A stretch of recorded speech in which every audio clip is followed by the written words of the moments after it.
नमस्कार, আমি মৌসুমী। শিলালিপিতে আপনাদের সবাইকে স্বাগত জানাই। শুনছেন সাহিত্যিক মানিক বন্দ্যোপাধ্যায়ের উপন্যাস শহরতলী। গল্প পাঠ ভালো লাগলে শেষে একটা লাইক দিয়ে যেতে ভুলবেন না। এখনো যারা আমার চ্যানেলটা সাবস্ক্রাইব করেননি তাদের সকলের কাছে আমার অনুরোধ, প্লিজ আমার চ্যানেলটা সাবস্ক্রাইব করে নেবেন। পাশে যে বেল নোটিফিকেশনটা আছে সেটা অবশ্যই প্রেস করে দেবেন। আজ শোনাবো উপন্যাসের পঞ্চম পর্ব। নন্দ বড় চমৎকার কীর্তন গাহিতে পারে। ছেলেবেলা হইতেই তার গানের দিকে ঝোঁক। গান শোনার সুযোগ পাইলে সে আর সব ভুলিয়া যাইত।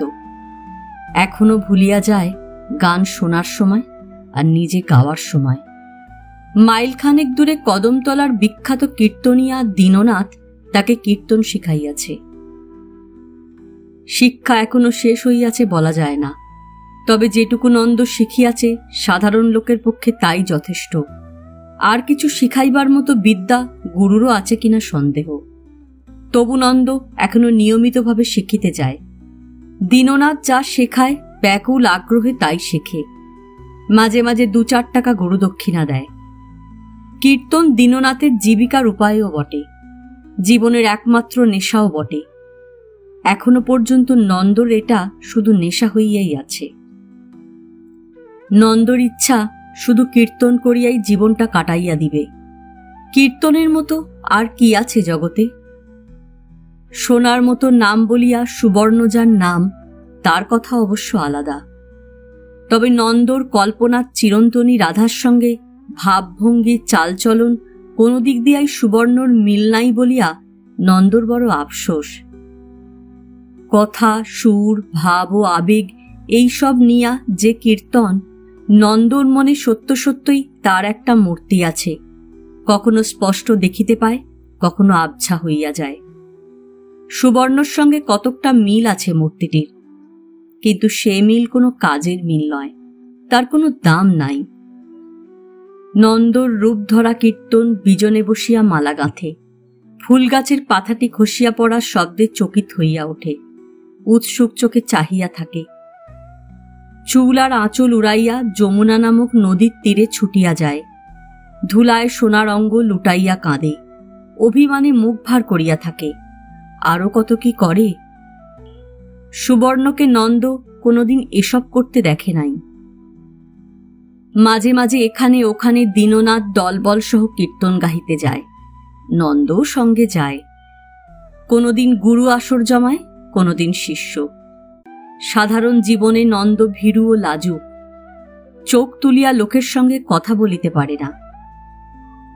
কিন্তু কীর্তনের আসরে শ্রোতাদের মধ্যে আবেগ, রোমাঞ্চ ও শিহরণ বিতরণ করার সময় তার সবটুকু আড়ষ্ট ভাব কাটিয়া যায়। লজ্জা ভয়ের চিহ্নও থাকে না। সর্বাঙ্গের ভাবভঙ্গির মধ্যে শব্দে যা সম্পূর্ণ প্রকাশ করা গেল না, তারই অভিব্যক্তি দিবার চেষ্টাটা যেন আপনা হইতেই চলিতে থাকে। কীর্তনের কথায় হঠাৎ রাধিকার লজ্জা পাওয়ার সময় নন্দকে দেখিতে দেখিতে সত্যই মনে হয় ভিজা কাপড়ে পরপুরুষের সামনে পড়িয়া গৃহস্থ বধূ যেন নিজের মধ্যে নিজেই লুকাইতে চাহিতেছে। কাপড়টি এখানে ওখানে একটু টানিয়া না দিলেই নয়, কিন্তু আঁচলের তলা হইতে হাতটি বাহির করিতে যাওয়ায় হাতটি তার লজ্জায় অবশ হইয়া গেল। মচকানো ডালের মতো মরিয়াই গেল নাকি কে জানে। কোনো দিন রাধার বিরহে কৃষ্ণের কি অবস্থা হইয়াছিল, আত্মহারা হইয়া সকলকে তাই বুঝাইতে থাকে। শুনিতে শুনিতে দীননাথ কাঁদিয়া ফেলে। নন্দকে বুকে চাপিয়া ধরিয়া বলে, আমি কি পারি? এমন কিশোর কোমল কণ্ঠ আমি কোথায় পাব? বিরহ যাতনায় শ্যামের যখন আমার চেতনা লোপ পেয়ে এসেছে, রাধার নাম নিতে নিতেই শেষ নিঃশ্বাস ফেলবেন ভেবে অস্ফুট স্বরে বলছেন রাধা রাধা, আর নিজের মুখে রাধার নাম শুনে দেহে যেন জীবন ফিরে আসছে। তখনকার সেই আকুল মিনতি ভরা ডাক আমার এই কর্কশ কণ্ঠে আমি কেমন করে ফোটাবো গো? সত্য সত্যই এমনিভাবে বলে দীননাথ। নাটকের পাটের মতো আগে হইতে যেন মুখস্থ করা ছিল। আসরে যে আবহাওয়াটা তখন সৃষ্টি হইয়া আছে, শ্রোতারা যেরকম মুগ্ধ ও বিভোর হইয়া গিয়াছে, তাতে দীননাথের কথা ও কান্নায় সকলের চোখ সজল হইয়া আসে। অনেকে ভেউ ভেউ করিয়া কাঁদিয়া উঠিতে চায়, কেউ কেউ কাঁদেও। বড় আসরে অনেকক্ষণ জমজমাট কীর্তন করিয়া আসিবার পর 2-3 দিন নন্দ হাসে না, কথা বলে না, খাইতে চায় না, নড়াচড়া করিতে চায় না, প্রাণহীন জড় পিণ্ডের মতো শুইয়া বসিয়া সময় কাটায়। যশোদা ভয়ে ভয়ে ভাবে যে কি জানি কি হইবে, এরকম প্রচণ্ড ভাবাবেগ আর তার প্রতিক্রিয়া এই রোগ দুর্বল ছেলে মানুষের কতদিন সহ্য হইবে। নন্দর কীর্তনের মোহ কাটাইতে কত চেষ্টাই যে যশোদা করিয়াছে, কিন্তু কিছুতেই কিছু হয় না। জোর করিয়া আটকাইয়া রাখিলে দিন দিন নন্দর ভাবপ্রবণতা আর অবরুদ্ধ উত্তেজনার চাঞ্চল্য এমনভাবে বাড়িয়া যাইতে থাকে যে তাতেও যশোদা ভয় পাইয়া যায়। এ কি অপদার্থ একটা জন্মিয়াছিল তার ভাই হইয়া, এর চেয়ে কোকেনখোর আফিমখোরেরাও ভালো। তারা কেবল নিজেদেরই সর্বনাশ করে, এ ছোড়া আরো কত ছেলে মেয়েকে গোল্লায় পাঠাইতেছে তার হিসাব নাই। একদিন সত্যপ্রিয় নন্দর কীর্তন শুনিবার আগ্রহ জানাইয়া অনুরোধ করিয়া পাঠাইল। অনুরোধটা আসিল জ্যোতির্ময়ের মারফতে। সেদিন পিতৃশ্রাদ্ধের নিমন্ত্রণে নন্দকে নিয়া একটু নির্দোষ পরিহাস করায় নন্দ যে রাগ করিয়া চাকরি ছাড়িয়া দিয়াছে, এ কথা জানিয়া সত্যপ্রিয়র নাকি দুঃখের সীমা নাই। নন্দর জায়গায় অবশ্য আরেকজন লোক নেওয়া হইয়াছে, কিন্তু সত্যপ্রিয় যত শীঘ্র সম্ভব নন্দকে আরেকটি চাকরি দিবে। আগামী রবিবার সত্যপ্রিয় বাড়িতে একটু খাওয়া দাওয়ার আয়োজন করিয়াছে। ওই দিন নন্দ যদি একটু কীর্তন করে তার বাড়িতে, আর যশোদা যদি 2টি শাকান্ন গ্রহণ করে, সত্যপ্রিয় বড়ই বাধিত হইবে। বলিলেন, মিল আর শ্রমিকদের অবস্থা সম্বন্ধে তোমার সঙ্গে একটু কথাবার্তা বলতে চান। সত্যপ্রিয়র মিলে আবার একটা ধর্মঘটের গুজব চলিতেছিল। 2-4 জন পাণ্ডা আসিয়া যশোদার সঙ্গে দেখাও করিয়াছে। হঠাৎ নন্দ আর তাকে সত্যপ্রিয়র এতখানি খাতির করার কারণটা অনুমান করিতে যশোদার অবশ্য দেরি হইল না। তবু সে রাজি হইয়া গেল। এখন ধর্মঘট করার পক্ষপাতী সে নয়। মিলে কাজ খুব কম, এখন ধর্মঘট করিয়া বিশেষ কিছু লাভ হইবে না। তাছাড়া ধর্মঘট হইবে কিনা তাও এখনো ঠিক নাই। এদিকে সত্যপ্রিয়কে শ্রমিকদের অনেক দিনের ন্যায়সঙ্গত দাবির কিছু কিছু অন্তত মিটাইয়া দিবার জন্য অনুরোধ করার সুযোগ যদি পাওয়া যায়, সেটা গ্রহণ করিতে দোষ কি? লাভ হয়তো কিছুই হইবে না, তবু চেষ্টা করিতে দোষ নাই। নন্দর কীর্তন করা সম্বন্ধেই কেবল যশোদার মনটা খুঁতখুত করিতে লাগিল। অনেক লোকের মধ্যে কীর্তন করিতে গেলেই নন্দর বড় বেশি উত্তেজনা হয়, কিন্তু বাধা দিয়াই বা কি হইবে? এখানে না হোক 2 দিন পরে অন্য একটা বড় আসরে নন্দ কীর্তন করিতে যাইবে। আধমরা হইয়া বাড়ি ফেরার আগে সে হয়তো জানিতেও পারিবে না নন্দ কীর্তন করিতে গিয়াছিল। উপলক্ষ সামান্য, সত্যপ্রিয়র পিতার মাসিক শ্রাদ্ধ। শোনা যায় জীবনের শেষ 10 বৎসর সত্যপ্রিয়র পিতা ছেলের মুখদর্শন করেন নাই। মুখদর্শন করিবার পর বাঁচিয়াছিলেন মোটে কয়েক মাস। কেউ কেউ নেহাত তামাশা করিয়াই বলে বটে যে সত্যপ্রিয় নিজের মুখটা না দেখাইলে বুড়া আরো কয়েকটা বছর হয়তো টিকিয়া যাইত। কিন্তু এসব কথা সত্যপ্রিয়র কানে যায় কিনা সন্দেহ। গেলেও পিতৃহত্যার পাপ মাথায় চাপিয়াছে, এই ধরনের খুঁতখুতানির জন্যই সে বার্ষিক বা মাসিক একটা শ্রাদ্ধ বাদ দেয় না, এ কথা মনে করার কোনো সঙ্গত কারণ নাই। জ্যোতির্ময় এবং তার বাড়ির মেয়েদেরও নিমন্ত্রণ হইয়াছে। উপলক্ষ যত সামান্যই হোক, নিমন্ত্রিতের সংখ্যা 100-3 নিচে নামিবে না। সত্যপ্রিয়র বাড়িতে কোনো উপলক্ষে নিমন্ত্রিতের সংখ্যা এর কম বড় একটা হয় না। কম করা চলে না, লোকে বলিবে কি? রবিবার সকালে জ্যোতির্ময় অপরাজিতাকে বলিল, কীর্তন যদি শুনতে চাও 3টের আগে যেতে হবে। তা যদি না শোনো তাহলে সন্ধ্যার সময় গেলেই চলবে। আর শোনো, উনি যে নেকলেসটা দিয়েছিলেন বিয়ের সময়, সেটা পরে যেও। আমি যাব?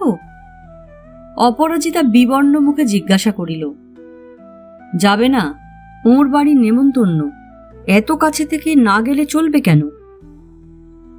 তবে অবশ্য কোনো কথা নাই, না গেলে যখন চলিবেই না তখন যাইতে হইবে বই কি। না, এমনি জিজ্ঞেস করছিলাম যাব কিনা। গভীর শ্রান্তিতে অপরাজিতার হাই ওঠে, আবার শুইয়া পড়িতে ইচ্ছা হইতেছে। নেকলেসটা কিন্তু পরা চলবে না। জ্যোতির্ময় একটু হাসিয়া বলিল, কেন, সাজবার স্বাদ নাই? না না, পরো নেকলেসটা, কর্তা দেখলে খুশি হবেন। চোখে অবশ্য ওর পড়বে কিনা সন্দেহ, তবু যদি সামনে পড়েন কখনো, প্রণাম করবার সময় পড়তে পারে চোখে। সামনে পড়লে প্রণাম করো কিন্তু পায়ে হাত দিয়ে। নেকলেসটা কেমন কালো হয়ে গেছে, ও আর পরা যাবে না। জ্যোতির্ময় আশ্চর্য হইয়া বলিল, কালো হয়ে গেছে মানে? দেখি। অপরাজিতা অপরাধীর মতো মখমলের কেশটা বাহির করিয়া আনে। কেশটি তেমনি উজ্জ্বল আছে, কিন্তু নেকলেসটির কেমন যেন জ্যোতি নাই। সোনাটা পিতলের মতো দেখাইতেছে, পাথর আর মুক্তাগুলি যেন কাঁচ আর পুঁতি। কাউকে দেখাইনি, একদিন লুকিয়ে রেখেছিলাম, তোমায় বলতেও কেমন। জ্যোতির্ময় বিহুবলের মতো চাহিয়াই থাকে। অপরাজিতা আবার বলে, আমাদেরই ভুল হয়েছিল, জিনিসটা নকল। জ্যোতির্ময় যেন চোখে দেখিয়াও বিশ্বাস করিতে পারে না। তাই কি হয়, উনি আসল বলে নকল দেবেন? আসল জিনিস বলে তো দেননি। জ্যোতির্ময় নেকলেসটা নাড়াচাড়া করিতে থাকে, তার মুখের খানিকটা জ্যোতিও যেন নিভিয়া গিয়াছে। অপরাজিতা মিনতি করিয়া বলে, আচ্ছা, নাই বা গেলাম আমি, শরীরটা একটু।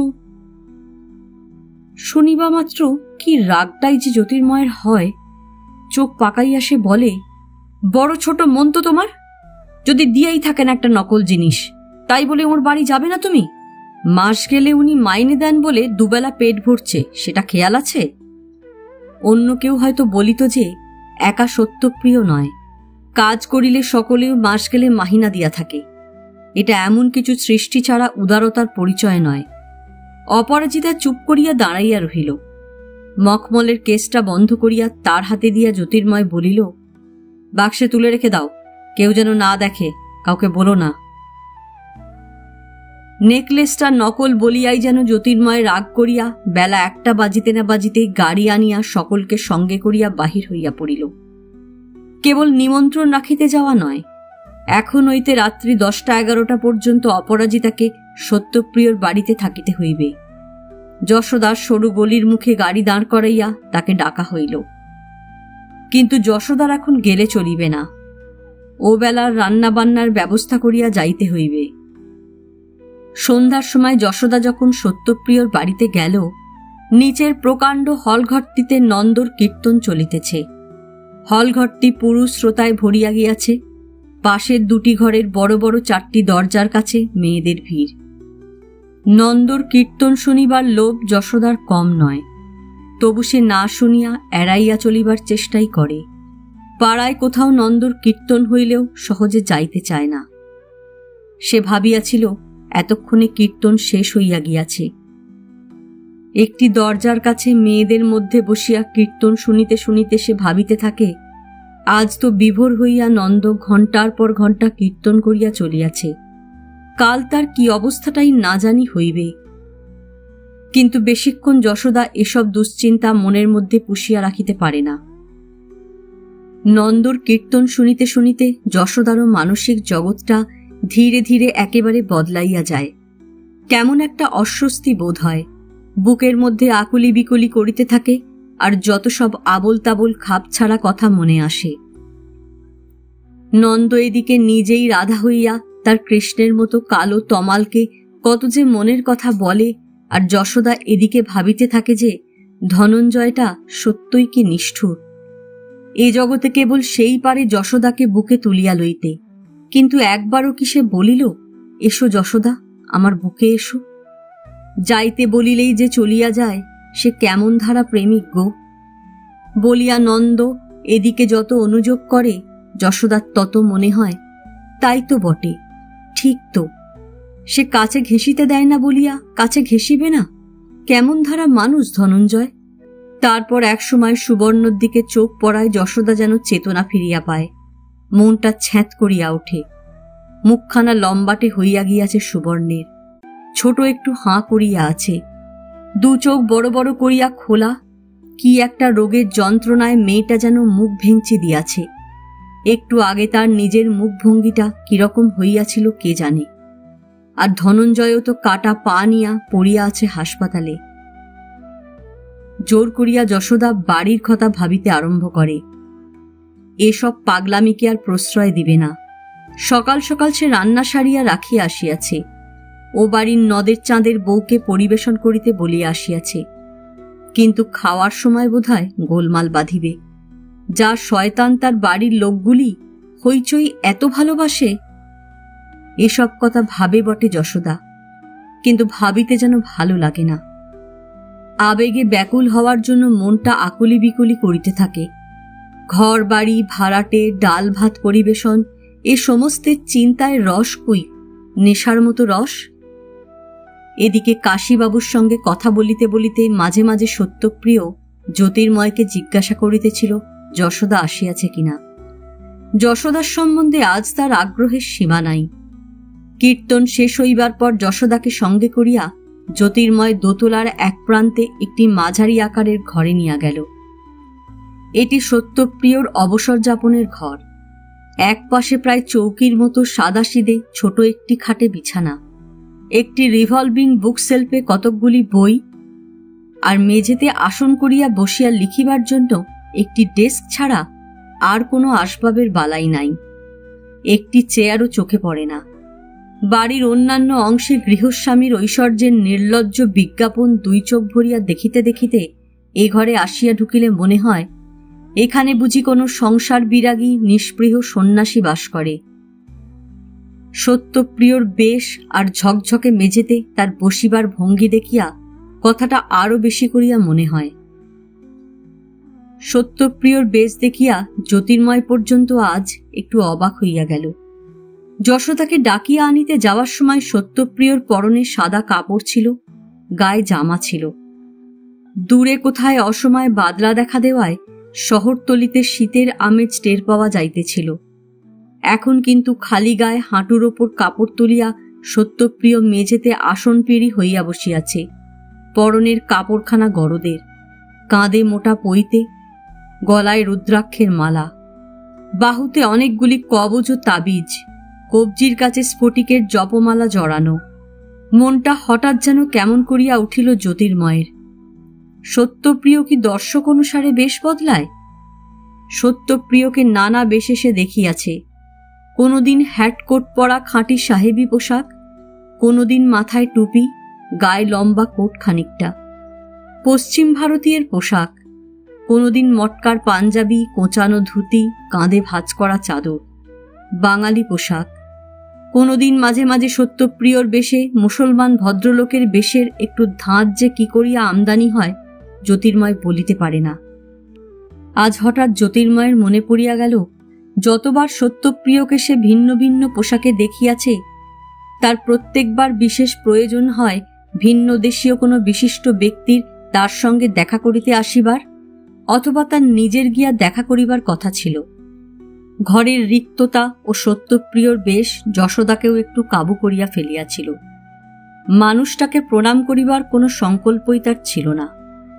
কিন্তু ঘরে ঢুকিয়া প্রৌঢ় ও সাধু বেশধারী ব্রাহ্মণকে সে একেবারে পায়ে হাত দিয়া প্রণাম করিয়া ফেলিল। কারোর বলিয়া দিবার দরকার হইল না। যশোদা, ইনি তিনি, একে প্রণাম করো। দেখিয়া জ্যোতির্ময় ভাবিতে থাকে, এই জন্যই কি সত্যপ্রিয় তাড়াতাড়ি বেশ বদলাইয়াছে? যশোদার মনে শ্রদ্ধা জাগাইবার জন্য? একটু পিছাইয়া আসিয়া মেঝেতে হাতের ভর দিয়া একটু কাত হইয়া যশোদা সসম্ভ্রমে বসে, আর জ্যোতির্ময় মনের মধ্যে নকল নেকলেসের দীপ জ্বালিয়া নতুন দৃষ্টিতে সত্যপ্রিয়কে দেখিতে থাকে। এ কি সম্ভব? মারোয়ারি ব্যবসায়ী দেখা করিতে আসিবে বলিয়া সত্যপ্রিয় ইচ্ছা করিয়া বেশের খানিকটা বাঙালিত্ব লোপ করিয়া দেয়। পুরোপুরি মারোয়ারি সাজে না, সেটা মারোয়ারিরও দৃষ্টিকটু হইবে বলিয়া কেবল এইটুকু বেশ পরিবর্তন করে যার অলক্ষ্য প্রভাব আগন্তুকের সঙ্গে অন্তরঙ্গ হইতে তাকে সাহায্য করিবে, অজ্ঞাত সারে তার দৃষ্টিকে তৃপ্তি দিবে। আপনিও বসুন জ্যোতির্ময়বাবু। জ্যোতির্ময় বসিলে সত্যপ্রিয় বলিল, তোমার ভাই বড় সুন্দর কীর্তন করে বাছা, শুনে মুগ্ধ হয়ে গেছি। কিন্তু তুমি প্রায় আমার মেয়ের বয়সী হবে, তোমায় বলতে দোষ নেই, ছেলেটির স্বাস্থ্য ভালো নয়। মেয়ের বয়সী না হইলে নন্দর স্বাস্থ্য ভালো নয়, এ কথাটা তাকে বলিলে কি দোষ হইত যশোদা বুঝিতে পারে না বটে, কিন্তু সে খুশি হয়। আজ্ঞে হ্যাঁ, ওর জন্য মাঝে মাঝে বড় ভাবনা হয়। বয়স বাড়লে হয়তো স্বাস্থ্যের উন্নতি হবে।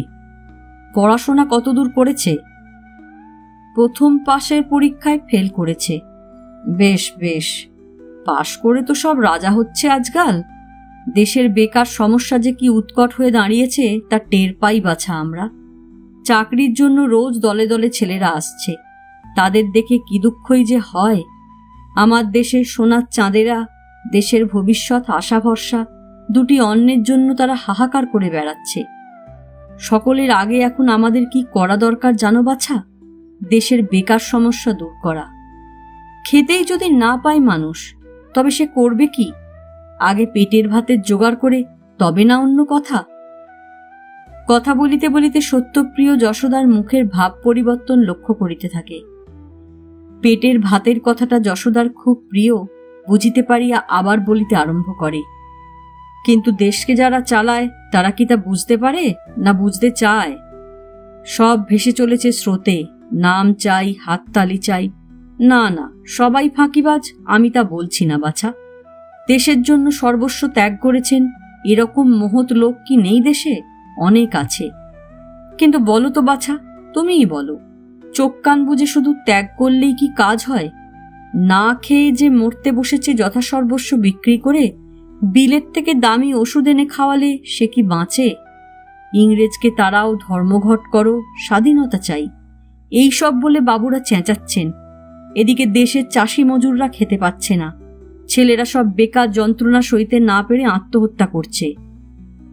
প্রথমটা যশোদা একটু ভড়কাইয়া গিয়াছিল, এখন সামলাইয়া উঠিয়া গম্ভীর মুখে শুনিয়া যায়। মিলের কথা শান্তভাবে আলোচনা করিয়া মিলের শ্রমিকদের সম্বন্ধে কোনো অনুরোধ করিয়া যে লাভ হইবে না, বুঝিতে যশোদার আর বাকি থাকে না। ভদ্রলোক ভাবপ্রবণতা আনিয়াছে, আবেগে উচ্ছ্বসিত হইয়া উঠিয়াছে। এ বর্ম ভেদ করিয়া শ্রমিকদের কাহিনী দিয়া তার মর্ম ভেদ করার ক্ষমতা কারো নাই। কথা বলিতে বলিতে আবেগের আতিশয্যে কারোর মুখ দিয়া যখন থুতু ছুটিতে আরম্ভ করে, পরের কথায় সে তখন কান দেয় না। একটু আত্মসংবরণ করিয়া সত্যপ্রিয় বলে, যাক যাক, দেশের অবস্থা তোমারও অজানা নয়, আমারও অজানা নয়। তোমার ভাইকে একটা চাকরি দিতে হবে না? ছেলে মানুষ, ঝোঁকের মাথায় কাজটা ছেড়ে দিল, নইলে ওই কাজেই ওর উন্নতি হতো। বেশ কাজ করছিল ছেলেটি, না জ্যোতির্ময় বাবু? তা কয়েকটা মাস যাক, এখন মাস পরে তোমার ভাইকে একটা ভালো চাকরি বোধহয় দিতে পারবো। আমার মিল দুটোতে মাস পরে আগাগোড়া সংস্কার করব ভাবছি। নতুন লোকজন নিয়ে কাজের ভালো ব্যবস্থা করে ফেলব। মিলের লোকেরাও নানান রকম দাবি দাওয়া করছে, সে বিষয়েও একটু বিবেচনা করে দেখতে হবে। উঠিয়া দাঁড়াইয়া 6টা দরজার একটার দিকে পা বাড়াইয়া বলে, এবার সকলকে খেতে বসানো দরকার, দেখি গিয়ে কি ব্যবস্থা হলো। দুটি সাকান্ন মুখে দিয়ে যেও কিন্তু বাছা।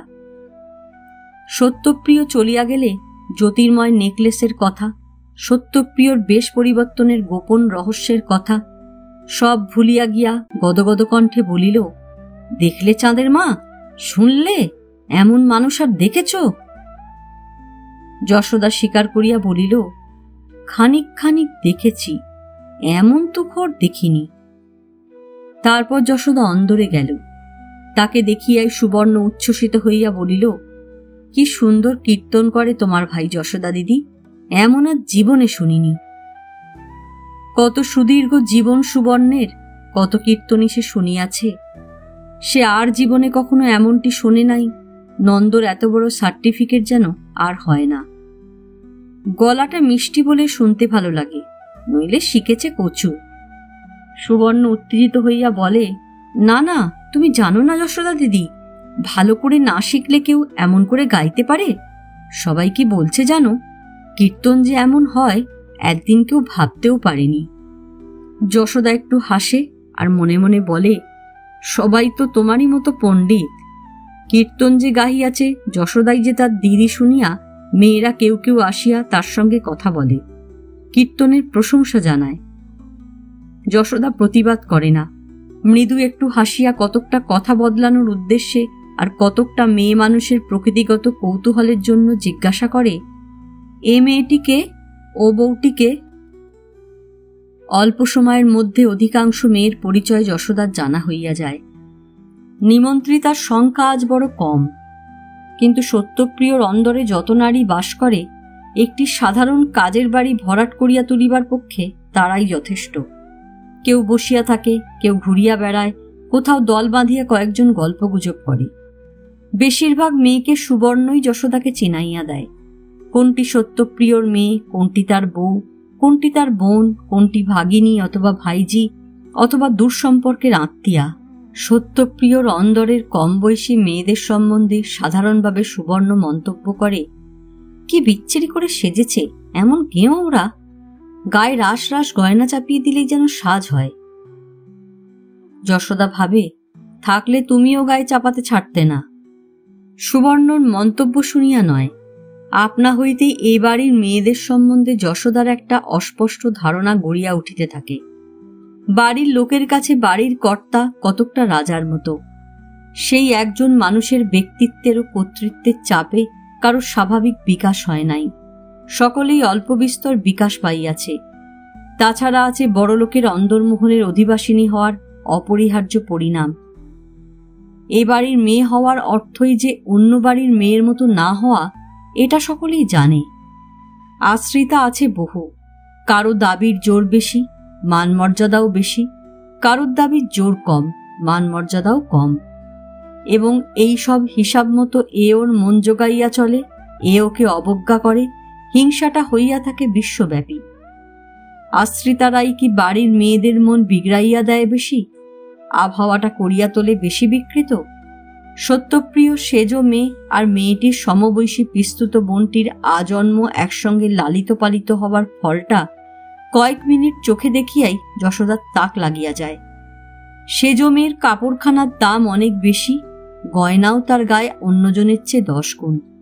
আজ একটি নতুন দুল পরিয়াছে সেজ মেয়ে। সেজ মেয়ে মুখ ভার করিয়া, সবাই চলে গেলে তোমার দুল ফিরিয়ে দেব। পিস্তুত বোন ভীতা হইয়া বলে, কেন ভাই? সেজ মেয়ে, দিদির কানবালা ধার করে পড়তে পারবে বলেই তো যেচে যেচে নিজের বিচ্ছিরি দুল দুটো আমায় পরালে। পিস্তুত বোন, তুই নিজেই তো চেয়ে নিলি ভাই। সেজ মেয়ে, কখন চাইলাম? পিস্তুত বোন, না ঠিক, এমন বোকা আমি। সেজ মেয়ে, বোকা তুমি নও, দুল দুটো পরলে নিজেকে খুব সুন্দর দেখায় জানো কি না? তাই আমি যেই দুল দুটো নিয়ে এলাম, অমনি ফোন দিয়ে এটে দিদির কানবালা নিয়ে পড়লে, যাতে আরো সুন্দর দেখায়। ফর্সা রঙের অহংকারে ফেটে পড়ছো, বোকা হতে যাবে কোন দুঃখে?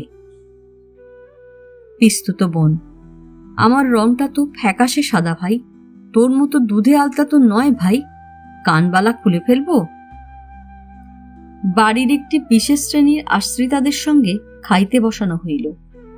দাসী চাকরানি নয়, সত্যপ্রিয়র সঙ্গে সত্যই তাদের সম্পর্ক আছে, তারা আত্মীয়া।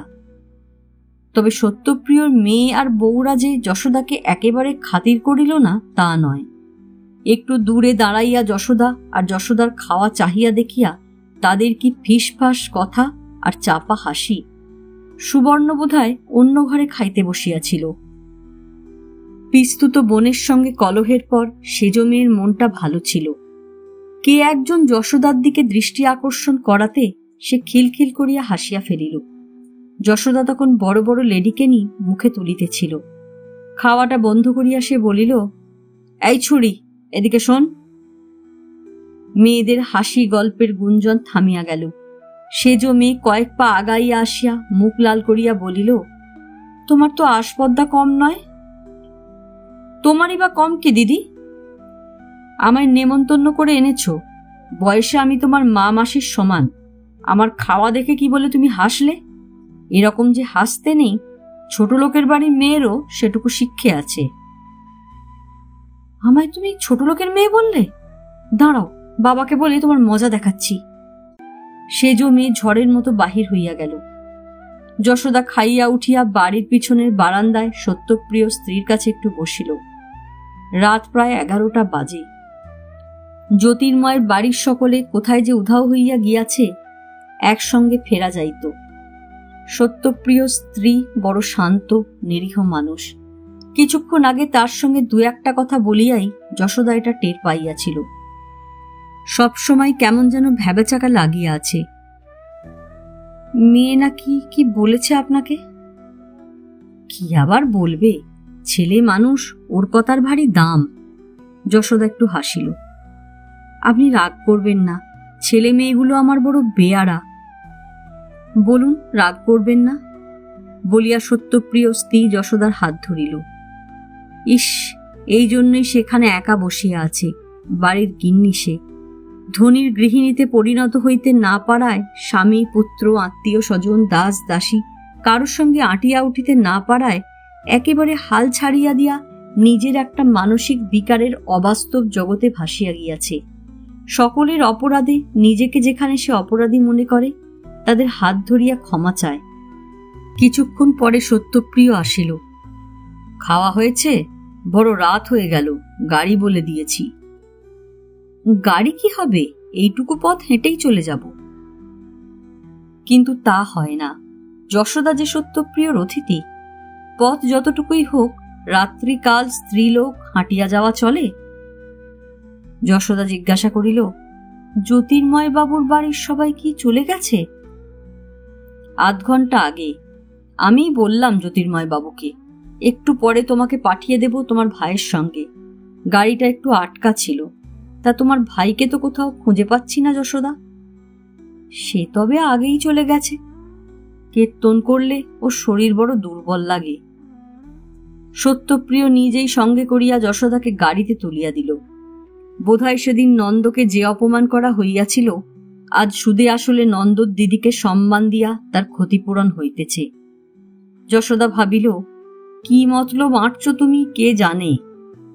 সত্যপ্রিয়কে একটু বেশি রকম গম্ভীর ও অন্যমনস্ক মনে হইতেছিল।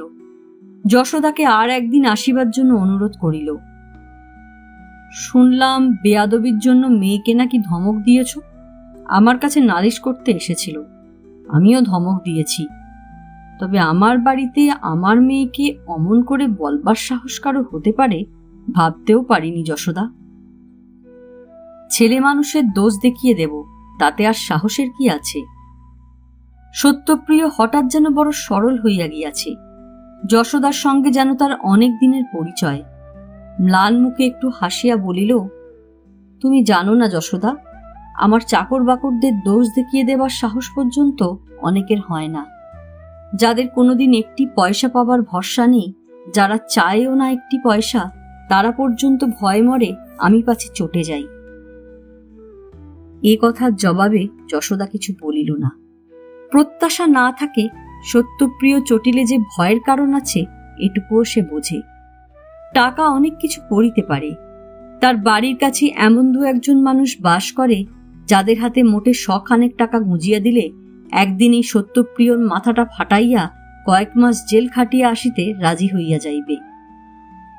টাকার পরিমাণটা বেশি করিলে একেবারে খুন করিয়া ফাঁসি কাটে ঝুলিবার ঝুঁকিটা নিতেও হয়তো রাজি হইয়া যাইতে পারে। এরা সব নিচু স্তরের জীব, কিন্তু উঁচু স্তরের এমন কত জীব আছে যারা এদেরই রকম ফের। হাতে কিছু টাকা গুঁজিয়া দিলে যারা খুন না করিয়াও মানুষের এমন সর্বনাশ করিতে পারে যা খুন করারও বাড়া। এমন শক্তি যে টাকার, সত্যপ্রিয় সেই টাকা গাদা করিয়াছে। প্রত্যাশা যারা করে না তারাও নাকি ভয় করে বই কি। তাছাড়া প্রত্যাশা করা না করার প্রশ্নই কেবল নয়। গেরুয়া কাপড় দেখিলেই ধর্মভীরু গৃহস্থের যেমন পায়ে লুটাইতে ইচ্ছা হয়, বড়লোককে ভয় আর খাতির করা সেই রকম একটা সংস্কারে দাঁড়াইয়া গিয়াছে মানুষের। পরদিন দুপুরবেলা কীর্তনের অবসাদে নন্দ ঝিমাইতেছে। কোথা হইতে সুবর্ণ আসিয়া হাজির। একটু কীর্তন গাইবে, একটুখানি। উত্তেজনা সে যেন চাপিয়া রাখিতে পারিতেছে না, চোখে মুখে ফুটিয়া বাহির হইতেছে। যশোদা যে ঘরের অন্যদিকে চৌকিতে বসিয়া জামা সেলাই করিতেছিল, তার চোখে পড়িয়াছে কিনা সন্দেহ। একটা ঘরে ঢুকিয়া সেই ঘরেই যশোদার মতো একটি মানুষকে চোখে না পড়ার মতো অবস্থা আবেগ একটু বেশি রকম উথলাইয়া না উঠিলে হওয়া সম্ভব নয়।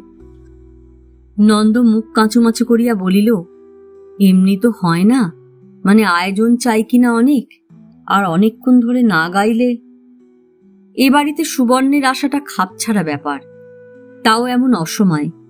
কাল নন্দর কীর্তন শুনিয়া তার কিরকম লাগিয়াছিল নন্দকে জানাইবার জন্য সে ছটফট করিতেছিল। সবুর সয় নাই, নতুবা জানাইবার সুযোগের অভাব তার হইত না। নন্দই হয়তো আজকালের মধ্যে তাদের বাড়ি যাইত। কীর্তন যে এমন হয় আমি সত্যি জানতাম না। কাল শুনতে শুনতে আমার যে কিরকম হচ্ছিল। যশোদা মনে মনে বলিল, রকম দেখো ছুরির, ওরকম তো তোর সবসময় হচ্ছে। মুখে অবশ্য ভদ্রতা করিতে হয়, এ ধরনের ভাবোচ্ছ্বাসের জন্য গালে চর কষাইয়া দিবার নিয়ম নাই। বড়জোর গম্ভীর মুখে কড়া সুরে এদিকে আসিয়া বসিতে বলিয়া জিজ্ঞাসা করা চলে যে ব্যাপারখানা কি, কিন্তু তাতে কি এসব মেয়ের মাথা ঠান্ডা হয়? তুমি শুনেছ যশোদা দিদি, কাল শুনেছ কীর্তন? ও হ্যাঁ, তুমি তো কাল গিয়েছিলে নেমন্তন্ন খেতে। কীর্তন শুনে কাল বাড়ি ফিরে বৌদি কাঁদছিল। ঘরে নয়, সবাই ঘুমোবার পর সিঁড়িতে বসে। আমি জিজ্ঞেস করতে বললে, কীর্তন শুনে এমন মন কেমন করছে ছোট ঠাকুরজি? বৌদি আমায় ছোট ঠাকুরজি বলে। সবাই ঘুমোবার পর তুমি বুঝি জেগেছিলে? হ্যাঁ, কিছুতেই ঘুম আসছিল না কাল। চান করনি আজ? না, গায়ে জল লাগলেই এমন ছ্যাঁক করে উঠছিল যশোদা দিদি। ওই যা, আসল কথাই ভুলে গেছি, বৌদি তোমায় একবার যেতে বলেছে, বড্ড দরকার। চলো তবে এখনই শুনে আসি দরকারটা কি। ছেলে মানুষ, রাত্রে ভালো করিয়া ঘুমায় নাই, জ্বরও বোধহয় আসিয়াছে। চোখ দেখিলে মনে হয় কোনো পাগলা গারদ হইতে যেন পলাইয়া আসিয়াছে। তাড়াতাড়ি সেলাই রাখিয়া যশোদা উঠিয়া পড়ে। বাড়ি নিয়া গিয়া সর্বাগ্রে নিজের হাতে লেবু দিয়া বড় এক গ্লাস শরবত বানাইয়া মেয়েটিকে খাওয়াইবে, তারপর অন্য কথা। কিন্তু সুবর্ণ নড়িতে চায় না। তুমি যাও না যশোদা দিদি, আমি যাচ্ছি একটু পরে। না, আমার সঙ্গে এসো। এখানে কি করবে তুমি? একটু কীর্তন শুনব। নন্দর দিকে চাহিয়া মিনতি করিয়া বলে, জোরে না গাও, গুনগুন করে একটুখানি গাও না, সেই যেখানটা গাইতে গাইতে কাল তুমি কাঁদছিলে সেখানটা। যশোদা আর কথা না বলিয়া সোজাসুজি সুবর্ণের ডান হাতের কবজি চাপিয়া ধরিয়া তাকে একরকম গায়ের জোরে টানিয়াই সঙ্গে নিয়া ঘরের বাহির হইয়া যায়। আর ভদ্রতা করা সম্ভব নয়, উচিত নয়। কে বলিতে পারে কখন মেয়েটা মেঝেতে চিত হইয়া হাত পা ছুড়িতে ছুড়িতে মুখে ফেনা তুলিতে আরম্ভ করিয়া দিবে। কেবল লেবুর শরবত নয়, যাবার সময় 2 পয়সার বরফও কিনিয়া লইয়া যাইতে হইবে কিষেনের দোকান হইতে। সুবর্ণের মাথাটাও ধোয়াইয়া দিবে বাড়ি গিয়াই। হাত ছাড়ো যশোদা দিদি। উহ রে বাবা রে, হাতটা ভেঙে ফেলবে নাকি তুমি আমার? বাড়ির বাহির হইয়া যশোদা তার হাত ছাড়িয়া দিল। চোখ মুছিতে মুছিতে সুবর্ণ তার সঙ্গে চলিল। আর বিড়বিড় করিয়া কি যে বলিতে লাগিল অস্ফুট স্বরে সেই জানে। কেঁদো না সুবর্ণ, রাস্তায় যদি কাঁদো ঠাস করে গালে চর বসিয়ে দেব বলে রাখছি। শুনিয়া সুবর্ণের কান্না ও বিড়বিড়ানি 2 বন্ধ হইয়া গেল। বরফ কেনার সময় ক্ষীণ কণ্ঠে সে একবার জিজ্ঞাসা করিল বটে, বরফ কিনছ কেন যশোদা দিদি? যশোদা জবাবও দিল না। জ্যোতির্ময়ের বাড়ি গিয়া গলা নরম করিয়া যশোদা বলিল, তোমার যে অসুখ হয়েছে বোন, জ্বর হয়েছে, মাথাটা ধুয়ে দিয়ে এসো, তারপর তুমি শুয়ে পড়োগে যাও। বরফ দিয়ে আমি সুন্দর শরবত বানিয়ে দিচ্ছি, খেলেই তোমার জ্বর কমে যাবে। মিষ্টি কথা শোনা মাত্র সুবর্ণ ফুপাইয়া কাঁদিয়া উঠিল। আমার অসুখ হয়েছে আর তুমি আমায় এমন করে মারলে যশোদা দিদি? সুবর্ণের ব্যবস্থা করিয়া জ্যোতির্ময়ের ঘরে বসিয়া ভদ্রলোকের বিজ্ঞাপন দেওয়া খাপছাড়া দরদের কথা যশোদার মনে হইতে থাকে। বেশ সাজানো ঘরখানা, আসবাবপত্র একটু বেশি রকম ঠাসা, এক ঘরে খাট, ড্রেসিং টেবিল, লেখাপড়ার জন্য মাঝারি আকারের একটি টেবিল ও চেয়ার, ট্রাঙ্ক, সুটকেস, অর্গ্যান, আলনা ইত্যাদি অনেকগুলি জিনিস ভর্তি করায় নড়াচড়া স্থানাভাব ঘটিয়াছে। অধিকাংশ আসবাবই জ্যোতির্ময় ভালোবাসিয়া কিনিয়াছে। অর্গ্যানটি তো মাত্র কমাস আগে কেনা। ভালো কি গাইতে জানি, তবু কিনে দিলেন। অপরাজিতা সলজ্জ আনন্দে যশোদাকে জানায়। সুবর্ণকে কিনিয়া দেবার বদলে স্ত্রীর নামে সঙ্গীত যন্ত্রটি কেনায় বাড়িতে যে কথা হইয়াছিল যশোদার কানে তাহা আগেই পৌঁছিয়াছে। জ্যোতির্ময়কে যশোদা মোটামুটি চেনে, তাই এমন একটা সহজ সাংসারিক চালে তার ভুল হওয়ায় সে আশ্চর্য হয় নাই। দুদিন পরে যে বোন বিবাহ হইয়া শ্বশুরবাড়ি চলিয়া যাইবে তার নাম করিয়া ওটা কিনিলেই কোনো গোল হইত না, কিন্তু সেটা জ্যোতির্ময়ের খেয়াল হয় নাই। বিবাহের সময় যৌতুক হিসাবে অর্গানটি দিতে হইতে পারে এ আশঙ্কা অবশ্য একটু ছিল, কিন্তু সেও তো জ্যোতির্ময়েরই হাত। যার নামে কেনা হোক, মেয়ে দেখিতে আসিলে এই অর্গান বাজাইয়া সুবর্ণকে গান একটু শুনাইতে হইবে। অর্গানটি কার সম্পত্তি বরপক্ষ তখন সে প্রশ্নও করিবে। তখন বলিলেই হইবে এটি জ্যোতির্ময় স্ত্রীর জিনিস। তাছাড়া বরপক্ষ যদি অর্গান একটা দাবি করে, নাছরবান্দা হইয়া দাবি করে, স্ত্রীর নামে কেনা হইয়াছে বলিয়াই এটি দান না করিয়া জ্যোতির্ময় কি পারিবে? আর একটু সস্তা দামের অন্য একটা অবশ্য। ভদ্রলোকের অন্দরমহলে আসিলেই যশোদার ঢুল ধরে, আর এই ধরনের চিন্তা মনে গিজগিজ করিতে থাকে। তবে অপরাজিতা আজ যেসব কথা বলিতেছিল কানে যাওয়ার পর সে পূর্ণ মাত্রায় সচেতন হইয়া উঠিল। ও মা, এসব কি কথা বলছো বউ? বলিবার যে খুব বেশি প্রয়োজন ছিল অপরাজিতার তা নয়। তার চেহারা দেখিয়া, মুখ চোখ দেখিয়া বেশ বুঝিতে পারা যায় ভিতরে কিছু গোলমাল হইয়াছে, কিন্তু অবস্থাটা যে এমন শোচনীয় হইয়া দাঁড়িয়াছে সেও কি তা অনুমান করিতে পারিয়াছিল? ভয় অপরাজিতার মুখ ছাইবর্ণ হইয়া গেল। খুব খারাপ নাকি দিদি? যশোদা তাড়াতাড়ি অভয় দিয়া বলিল, খারাপের তো কিছু ছিল না বউ, শরীরটা এমনি খুব দুর্বল করে ফেলেছ কিনা, তাই একটু যা ভয়। ওনাকে বলনি? কখন বলি? তাও তো বটে, উপহারে আসবাবে যে ঘর ভরিয়া দেয়, প্রত্যেক রাত্রি যার পাশে শুইয়া কাটে, এত বড় বিপদের কথাটা তাকে বলিবার তোমার সুযোগ কোথায়? প্রথমটা যশোদার বড় রাগ হয়, মনে হয় এমন ন্যাকামো করা যাদের স্বভাব, চুলোয় যাক তারা, কাজ নাই তাদের কথায় থাকিয়া। কিন্তু অপরাজিতা শীর্ণ বিবর্ণ মুখে ভাসা ভাসা ভয়ার্ত চোখের চাউনি দেখিয়া মনটা আবার গলিয়া যায়। তা বললে তো চলবে না বোন, ওনাকে বলে চিকিৎসার ব্যবস্থা করতে হবে তো। অনেক বুঝাইয়া, অনেক পরামর্শ উপদেশ দিয়া যশোদা বাড়ি ফিরিয়াছে। ভাবিতে ভাবিতে আসিয়াছে যে বেশি বয়সে বিয়ে করা বউকে কি লোকে এতই বেশি ভালোবাসে? এমন ভাবে সীমা ছাড়াইয়া যায় সেই ভালোবাসা যে বুকের মধ্যে মুখ গুজিয়া তিল তিল করিয়া মরিতে থাকিলেও খেয়াল পর্যন্ত হয় না খাপ ছাড়া কিছু ঘটিতেছে। সুশ্রীয় কচি মুখখানা আর সুগঠিত কোমল দেহখানা দেখিয়া বউটার জন্য দরদ জাগিয়া থাকে জ্যোতির্ময়ের বুকে। সে দরদ কেন তাকে এখন বলিয়া দেয় না সে স্ত্রীও নাই, সে লাবণ্য আর নাই? বউটা বা এমন হাবা কেন? স্বামীকে অসুখের কথা বলিতে লজ্জা পায়? ভদ্র স্বামী স্ত্রীর ভালোবাসার খেলা এই রকম ভদ্রতা বজায় রাখিয়া চলে নাকি? ভাগ্যের সংসারে সকলে ভদ্র নয়। আজ এ পর্যন্তই। উপন্যাসের ৬ষ্ঠ পর্ব নিয়ে অন্যদিন আসব।